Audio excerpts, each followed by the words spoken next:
Ever noticed how search queries appear in your browser's address bar, but your password doesn't when you log in? That's the fundamental difference between JIT and POST-form methods in action. The core difference is where the data travels. When you use the JIT method, all your form data gets appended to the URL as query parameters. Those question marks and ampersands you see after a web address. You submit a search, and boom, it's right there in the address bar. POST, on the other hand, packages your data inside the request body. Invisible in the URL, transmitted separately through the HTTP request. This difference in transport creates practical limitations. JIT requests are restricted by URL length. Most browsers cap URLs around 2,000 characters, so you can't send large amounts of data.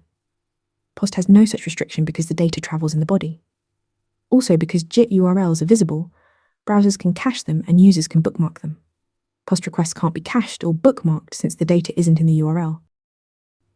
Security-wise, JIT is less secure for sensitive information. Since parameters are visible in the URL, they show up in browser history, server logs, and can be shared accidentally. Imagine sending a password reset link with a token in the URL.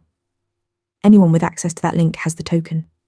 POST keeps data out of the URL, making it more appropriate for sensitive operations, though you should still use HTTPS for true security. So when should you use each? Use JIT when you're retrieving or reading data. Search queries, filtering results, pagination, these operations don't change server state and benefit from being bookmarkable. Use POST when you're submitting or modifying data, creating accounts, uploading files, processing payments. These operations change things on the server and shouldn't be repeated accidentally by refreshing the page.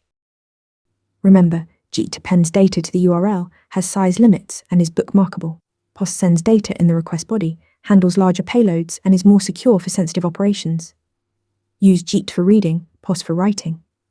Master this distinction, and you'll design better web forms. Want to nail questions like this in your next interview? Interview Mentor gives you hands-on practice with real questions. Every answer gets a grade with specific, personalized feedback.